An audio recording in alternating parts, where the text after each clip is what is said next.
ஓம் சக்தி. உலகமெல்லாம் சக்தி நெறி ஓங்க வேண்டும். ஒவ்வொருவர் மனக்குறையும் நீங்க வேண்டும். மாதா பிதா குரு தெய்வம் இந்த நால்வரும் மனிதனை தெய்வமாக மாற்றுகிறவர்கள். அதிர்ஷ்டவசமாக மருவத்தூர் தொண்டனுக்கு நால்வரும் ஒருங்கே இணையப்பெற்று.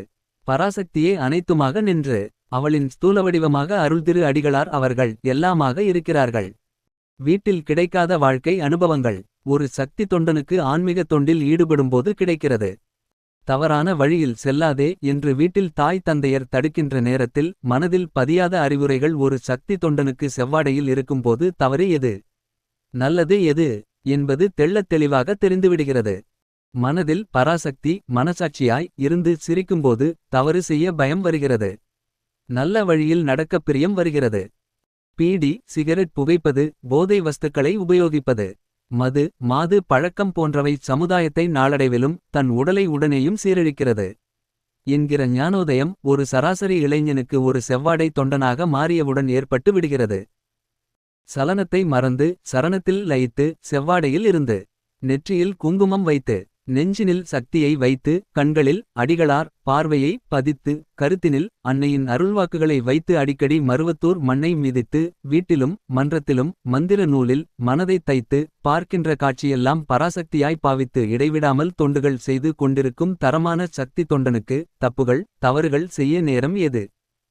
வீட்டை விட்டு வெளியே கிளம்பி தன் அன்றாட கடமைகளை பார்க்கின்றபோது சக்தி தொண்டன் மனதுக்குள்ளாக அம்மா தந்த மூலமந்திரத்தை இடைவிடாமல் சொல்லிக் கொண்டிருப்பது மற்றவர்களுக்கு தெரியுமா?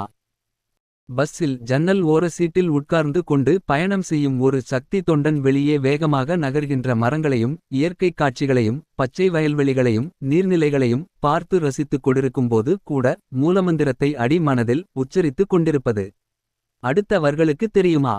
மேல்மருவத்தூரில் நடக்கும் ஒவ்வொரு விழாக்களின் போதும் ஏழை எளியவர்கள் பயன்பெற தக்க வகையில் சமுதாய பணிகளை உள்ளடக்கிய மேடை நிகழ்ச்சிகள் அருள்திரு அடிகளார் அவர்களின் முன்னிலையில் சிறப்பாக நடக்கும். அதை பார்த்து பழகிப்போன ஒரு சக்தி தொண்டன் தனது சொந்த ஊரில் சாலையில் நடந்து கொண்டிருக்கும் போது பசித்திருப்போரை கண்ணில் கண்டவுடன் கையிலிருக்கும் காசை எடுத்துக் கொடுத்து சமுதாய பணியின் மேடை நிகழ்ச்சியை நடந்துகொண்டே நடத்துகிறபோது அவனது இதயமேடையில் அமர்ந்து கொண்டு அருள்திரு அடிகளார் அவர்கள் உன்னிப்பாகச் சுவனிப்பதை சக்தி தொண்டன் உணர்ந்திருப்பதால் தொண்டு சிந்தனையை இதயத்திலிருந்து இறக்கி வைக்காமல் இருப்பது எத்தனை பேருக்கு தெரியும்? அன்னை 7-8 வருடங்களுக்கு முன்பு சொன்ன அருள்வாக்கு இது. வாக்கியங்கள் சற்று மாறியிருக்கலாம். வாக்கின் தன்மை அப்படியே உள்ளது. ஒரு குளத்தங்கரையில் ஒருவன் தூண்டிலில் மீன்பிடித்துக் கொண்டிருக்கிறான். டிரான்சிஸ்டரில் பாட்டு ஒலிக்கிறது. பாடலை கேட்டுக்கொள்கிறான். தூரத்தில் ஒரு பெண் தண்ணீர் குடத்துடன் வருகிறாள். அதையும் பார்த்து கொள்கிறான். குளத்தங்கரையைச் சுற்றியுள்ள இடங்களையும் வினோதமான பறவை சத்தங்களையும் ரசித்துக் கொள்கிறான். ஆனால் கவனம் முழுவதும் தண்ணீரில் அசைகின்ற தூண்டிலின் தக்கையில் தான் இருக்கிறது. அது போல பலவற்றில் ஈடுபட்டாலும் நம் மனம் தெய்வத்திடமே லயித்திருக்க வேண்டும். நாம் இந்த அருள்வாக்குப்படிதான் ஒவ்வொரு சக்திதொண்டனும் நடைமுறை பழுவான வாழ்க்கை முறைகளுக்கு இடையேயும் ஆன்மீகத்தில் ஈடுபட்டு அம்மாவிடம் சரண் அடைந்து கொண்டிருக்கிறான்.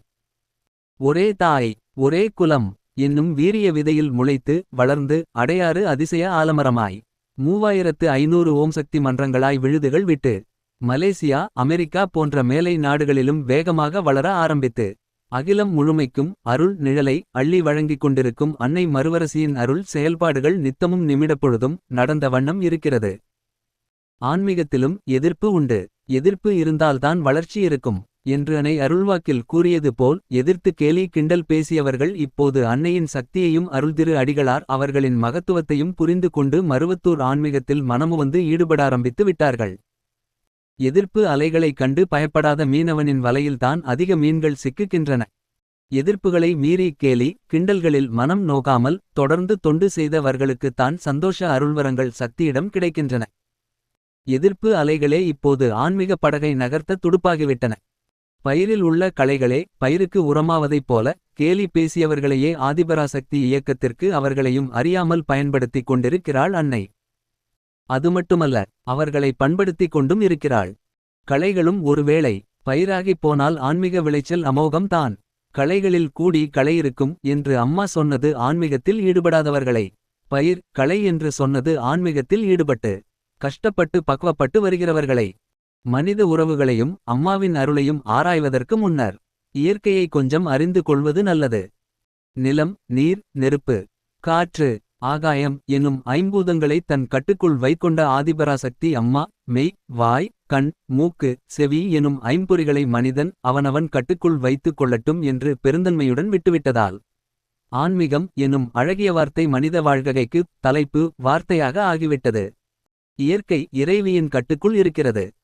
இயற்கையின் ஒழுங்கும் கட்டுப்பாடும் இணையில்லா நளினமும் ஒவ்வொரு மனிதனுக்கும் இயல்பாய் வரட்டும் என நினைத்துத்தான் அன்னை அருள்வாக்கில் அடிக்கடி இயற்கையை வழிபடச் சொல்கிறாள். இயற்கை அன்னையின் மடியில் அமர்ந்து கொண்டு செயற்கைத்தனமான எண்ணங்களுடன் கூடிய வாழ்க்கையை மனிதன் நேசிக்க ஆரம்பித்தபோதுதான் இயற்கை அன்னை அவ்வப்போது சிலிர்த்து கொள்ள ஆரம்பித்தாள். அந்தச் சிலிர்ப்புகள் தான் புயலாகவும் மழை வெள்ளமாகவும் பூமி நடுக்கமாகவும் வால் நட்சத்திரமாகவும் மோதலாகவும் நடக்கிறது. செயற்கைத்தனமான வாழ்க்கை எது? பணமே வாழ்க்கை நட்சத்திரக்குறி என்பதும் மனித நேயத்தை புறக்கணித்து ஜாதி மத இன வேறுபாடுகளுடன் வாழ்கிற வாழ்க்கையும்தான் செயற்கைத்தனமானவை. மனிதனின் மனதை பொறுத்தே இயற்கையும் சிரிக்கிறது. மனிதனின் மனம் பணத்தில் இருக்கிறது. எனவே அவன் பழகுகின்ற நண்பர்களிடத்தும் உறவாடுகின்ற உறவினர்களிடத்தும் பணம் பசுமையாக இருக்கிறதா என்று பார்த்து பழக ஆரம்பித்துவிட்டான். பால் போல இருக்க வேண்டிய தாயன்பு கூட சில வீடுகளில் பணப்பால் திரிந்து போகின்ற நிலைமை இருக்கிறது. பணக்கார வீட்டு மருமகளுக்கும் ஏழை வீட்டு மருமகளுக்கும் சீர் செய்வதிலிருந்து சாதாரண பேச்சு வரை பாரபட்சம் காட்டும் மாமியார்கள் வீடு தோறும் இருக்கிறார்கள். நடைமுறை வாழ்க்கையில் எல்லாவற்றிலும் போட்டி இருப்பதால் குடும்பத்திலும் போட்டி பொறாமை நிறைந்து வழிகிறது. போட்டி பொறாமைக்கிரண்டே காரணங்கள்தான் இருக்கின்றன. 1. மனம் எல்லோரிடமும் பறந்து விரியவில்லை. 2. பணம் எல்லோரிடமும் சமமாக இல்லை. அன்பையும் பாசத்தையும் வெறும் கள்ளமில்லா பார்வையாலும் இதமான பேச்சாலும் ஸ்பரிசத்தாலும் சுகமான நிறைவான செய்கையாலும் காட்டிவிட முடியும். ஆனால் நாம் பணம் நகை சொத்து முதலியவற்றை வைத்து அன்பையும் பாசத்தையும் காட்டி பழகி விட்டோம். மனநிலையை பொறுத்தே மன்றநிலை, மன்ற நிலையை பொறுத்தே மழைநிலை. மனிதனின் மனநிலையையும் இயற்கையின் மழைநிலையையும் அன்னை சர்வசாதாரணமாக ஒன்று சேர்த்து பார்க்கிறாள். மக்கள் அனைவருக்கும் சொல்ல வேண்டியதை மன்றம் மூலமாகச் சொல்கிறாள். நாம் தெய்வத்திடம் எதையெல்லாமோ யாசித்துப் பெறுகிறோம். தெய்வம் நம்மிடம் யாசிப்பது நம்முடைய நல்ல எண்ணங்களை மட்டும்தான். நல்ல எண்ணங்கள் நல்ல நம்பிக்கைகளை தோற்றுவிக்கின்றன. நல்ல நம்பிக்கைகள் நல்ல வாழ்க்கைகளை உருவாக்குகின்றன. மனிதனின் வாழ்க்கையில் நம்பிக்கை தண்டவாளத்தில் தடம் புரளாமல் ஓடிக்கொண்டு இருக்கிறது.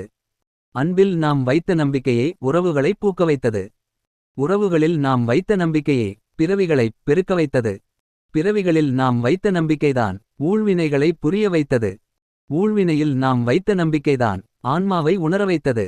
ஆன்மாவில் நாம் வைத்த நம்பிக்கையே ஆன்மீகமாகி ஆதிபராசக்தியை அறிய வைத்தது. ஆதிபராசக்தி மேல் வைத்த நம்பிக்கையே அவளிடம் பரிபூரணமாய் ஐக்கியமாக வைத்தது. பிரபஞ்ச இயக்கமும் மனித நெஞ்ச மயக்கமும் ஏதோ ஒரு நம்பிக்கையின் பொருட்டே நடந்து கொண்டிருக்கிறது. அவனை ஆதிபராசக்தியின் கணக்கில் எல்லோரும் ஒன்று தான். எல்லோருக்கும் வாய்ப்பை வரிசைப்படி கொடுத்து கொண்டிருக்கிறாள். நான் முந்தி நீ முந்தி என்பது அன்னையிடம் செல்லுபடியாகாது. நாம் முந்துவதும் பிந்துவதும் நம் வினைகளைப் பொறுத்தே இருக்கிறது. தான் தனது தன் குடும்பம் என்ற சுயநலச் சேற்றிலிருந்து நம்மை மீட்கத்தான் தொண்டு நெறியை நமக்கு அடிக்கடி போதிக்கிறாள் நம் அன்னை. நாம் நம்முடைய குடும்பத்தை மட்டுமே பெரிதாக நினைக்கிறோம். ஆனால் மேல்மருவத்தூரில் சுயம்புருவில் கொலுவிருகிறாளே அன்னை ஆதிபராசக்தி இந்த உலகத்தையே ஒரு குடும்பமாக பார்க்கிறாள். ஒரு குடும்பமாக இருக்க வேண்டிய உலக மக்கள் பணத்தாலும் ஜாதி மத இன வேறுபாட்டாலும் ஒருவருக்கொருவர் அடித்துக் கொள்வதை பார்க்கும்போது அன்னை வேதனையோடு விரக்திச் சிரிப்பு சிரித்துக் கொள்கிறாள். உலக மக்களை ஒன்றாக ஆக்கத்தான் செவ்வாடை இயக்கத்தை தந்து அதனை அருள்திரு அடிகளார் அவர்கள் மூலம் வளர்த்து கொண்டிருக்கிறாள். சமதர்ம சமுதாயத்தை உருவாக்கிட அருள்திரு அடிகளார் அவர்கள் எடுத்திருக்கும் ஒரே ஆயுதம்தான் தொண்டு நெறி. ஊரான் பிள்ளையை ஊட்டி வளர்த்தால் தன் பிள்ளை தானாய் வளரும் என்பது பழமொழி. தொண்டு நெறியின அடிப்படை அம்சமே இந்த பழமொழி தான். ஒருவருக்கு ஒருவர் தொண்டு செய்து ஒவ்வொருவர் மனக்குறையையும் போக்கிக் கொள்வது தான் மருவத்தூர் ஆன்மீகம். அதனால் தான் செவ்வாடை சொந்தமே நிரந்தரச் சொந்தம் என்று சொன்னாள் அன்னை. வீடு உறவு வீதி மனைவி காடு பிள்ளை எல்லாமே மனிதன் போடுகின்ற வாழ்க்கை நாடகத்தின் தற்காலிக கதாபாத்திரங்கள் சூழ்நிலைகள் அவ்வளவுதான். மனிதனின் பிறவிச் சுவடுகள் இந்த மண்ணில் பதிகின்ற போதெல்லாம் அம்மா தான் கடைசி வரை இருக்கிறாள். நம்முடன் இரத்த உறவுகள் நம் ஆயுள் முழுக்க மட்டும்தான். இந்தியனின் சராசரி வயது 60. சக்தி உறவு யுகம்தோறும் தொடர்கிறது. பிறவிகள் தோறும் நம்மை பின் தொடர்ந்து வந்து வினை முடிச்சுகள் அவிழ்ந்தவுடன் பிறவியையும் முடிப்பாள். ஓம் எனும் மந்திரத்தில் உறைந்திருக்கும் அன்னை இறுதியில் ஆதிபராசக்தி நம்மையும் தன்னுள் சேர்ப்பாள். அதுவரை தொண்டுகள் செய்து கொண்டிருப்போம். மூலமாய் இருப்பவளும் அனைத்துமாய் ஆனவளும் அனைத்திற்கும் முடிவாய் ஆகப்போகிறவளும் அம்மாதான். கடைசி வரை வரப்போகிற அன்னை ஆதிபராசக்திக்கு நட்சத்திரக்குறி கடைசி வரை தொண்டுகள் செய்து அன்னையின் அருள் பெற்று முடிந்தால் இந்த பிறவியையே கடைசி ஆக்குவோம். ஓம் சக்தி.